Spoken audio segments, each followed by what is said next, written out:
So I've nearly 100%ed Final Fantasy VII Rebirth, and I have some thoughts to share about it ahead of its release. Now, this was possible thanks to Square Enix, who gave me the opportunity to play the game early. Out of respect for them, and of course for all of you watching, I won't be discussing anything spoiler-related in this video, and footage is going to be restricted to the earliest parts of the game, not really going to have any cutscenes in there. For the most part, I'm just going to be randomly walking around the grasslands area and just fighting monsters and maybe doing a few field objectives. If any of that you consider spoilers, then I'm sorry, I need something on the screen at some point, but that's what the video is going to have. Since I know many of you are tiptoeing around coverage of the game ahead of its release, I want to be clear about what will be in this video. I'll give you some brief, spoiler-free thoughts on the story itself, a quick blurb about the field areas and navigation, as well as the music. I'll be going more in depth into the content structure of the game itself. How many hours is the story, the side quest, the exploration, and the like? And this is for a complete dynamic difficulty playthrough with pretty much every single piece of side content completed, minus like one or two like tiny collectible things. This does not include hard mode content. That's why it only says nearly 100%ed, because I've still got that to go through and I'm saving that for launch. All right, so the quick blurb section. The story itself, it really impressed me. Taking what I experienced as a youth with the original Final Fantasy VII and translating into this medium was never going to be easy. However, I feel they've done a fantastic job bridging all the locations together in a way that feels far more natural and engaging than what I grew up with. I was cheek to cheek grinning at parts that I hadn't even thought of going into the actual game. So they definitely did a good job on that, and I hope you share in that experience with me. It helps that the game does give you ample time from the main story with the field areas themselves, full of objectives and quests to complete. While there are parts that feel gamified with clear indicators of some form of interaction you can have with the environment, the actual landscapes feel impressively natural. Running off the beaten path is full of imperfect rock formations that simply look like nature unfolded that way. It'd be perfectly immersive if not for those gamified parts, but I personally don't really mind that stuff. However, navigation is sometimes a little tricky because of this. Not so much because it's hard to find your way, but it's more like feeling the game engine wasn't built for this type of environment in the first place. When you jump like up and down ledges, it's really like quick and snappy, but in almost like a kind of jarring way, at least with the natural elements. The gamified parts are more slow and structured, like moving along a narrow cliff or, climbing a rock wall. Fortunately, that means map exploration is also quick and snappy, which maybe is the reason why it's done that way. So you don't feel like you're constantly like, oh, I got to slow climb up this thing or, got to take my time jumping down that. No, it's just bam, go, and you're done. So it actually does help with the map exploration a good bit. And for the last quick blurb, the music. My word. I know what you're thinking. Oh, wow, good music in a Final Fantasy game. Who'da thunk? But it's so beyond that. There's so many original musical tracks. Don't get me wrong. There's tracks that return from remake, but the new tracks are absolute jammers. There's one track in particular that got me to pause my game and drop my jaw because I couldn't believe what I was hearing. It's definitely not what I was expecting to hear in 7 Rebirth, but I was so glad to hear it. All right, and now for the actual content, the section of this video that's going to be a little bit longer. For the game's actual content structure, this was an incredibly diverse experience, far more than I had anticipated. The main story itself carries a pretty hefty playtime with absolutely no side questing at all. Probably about 30 hours on that alone if you were to just literally go from point to point with nothing in between. Side content, on the other hand, made up roughly double that time, roughly 60 hours to complete everything else other than the main story on normal or dynamic mode, probably about the same amount of time.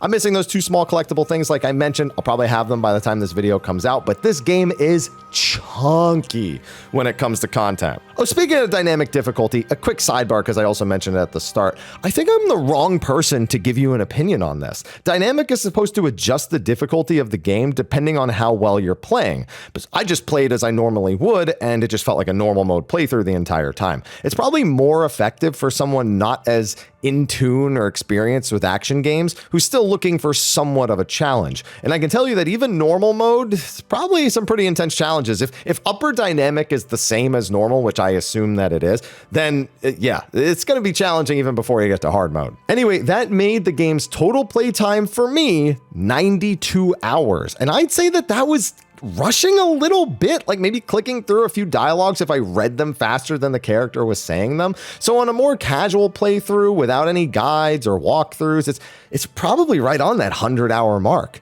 It's also going to depend on how you perform in some of the game's non-combat content, which is extensive. Throughout all the field objectives, side quests, and even parts of the main story, the game has so many mini games. Like, I knew it would have a lot. They've been saying it in interviews. They've been posting about it on social. Heck, today I looked at social and I saw one that said, "What mini game are you looking forward to most?" Listen, it's appropriate. Final Fantasy VII marked the beginning of the mainline PlayStation 1 era for Final Fantasy, and with it brought the era of mini-game insanity. Final Fantasy games just took off in the mini-game department at that point, but this is so much beyond that. They went so much harder on mini-games than they ever needed to, and I appreciate it a lot. Now, while some do return from remake or are reimaginings of stuff from the original, many are brand new. And with quality, just again, they didn't need to go so hard, but they did. The new card game, Queen's Blood, is absolutely my new favorite Final Fantasy card game and was full of amusing and difficult challenges enough to warrant its own standalone game release. And it is but one of dozens, and yes, I mean dozens of mini games, all with valuable rewards from outright quest completion to just major power-ups for the crew. They all felt incredibly rewarding to master and overcome, and your party will feel the benefits of that as well. I might even argue that there are actually too many mini games at times, not because they're bad, but because many people have varying skill sets, and getting stuck on one of these mini games is bound to come with frustration. You can't expect to just be good at all of them, especially if you're trying to avoid having to look things up online, like how to beat this or that. And the fact that some players may find any number of them frustrating makes the number of mini games a risky move for the developers, but it is one that ensures that players are frequently engaged with a large variety of activities as they play through. You're not just going to be doing one thing the entire time, and it's just a matter of whether or not that's something you enjoy or not. Now, there are a lot of other bits and bobs that I could run through real quick, but it's stuff you've likely heard about for months and months on end. Character progression, for example, they've got some completely new systems in there, but they largely function not too dissimilar from what you experience in Remake. You have, of course, Materia, which they've added a ton of new ones for, and I definitely appreciated the volume of materia I got throughout the game as well. I felt like I could keep the entire team adequately equipped without really needing to constantly pull things off of one character and onto another, though I definitely did do that from time to time. The playstyles of all the characters feel great once again. If you had a favorite from Remake, I guarantee they will still be one of your favorites going into this, but the new cast members also brought a lot to the table. I actually had Red 13 and Yuffie in my team for pretty much the entire time. Yuffie I knew I was going to love after playing Intergrade, and Red I was very interested to see, and I loved having him on the team.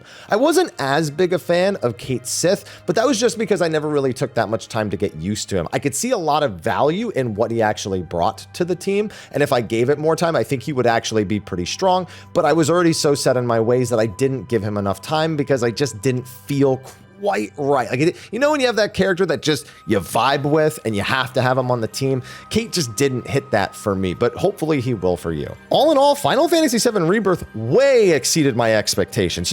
I liked Remake, and I liked it more than I expected to like it. So going into Rebirth, I was like, okay, I'll probably like it about as much as Remake. No, it is way beyond that. I mean, we are talking about a fully fleshed out 100-ish hour game for just the one playthrough before going into the stuff that's exclusive to hard mode.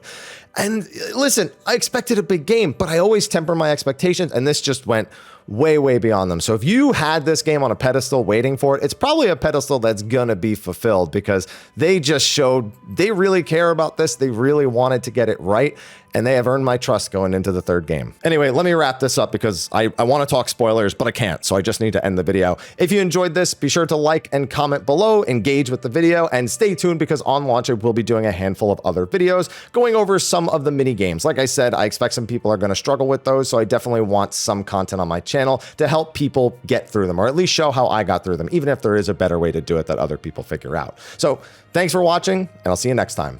Until then, take care.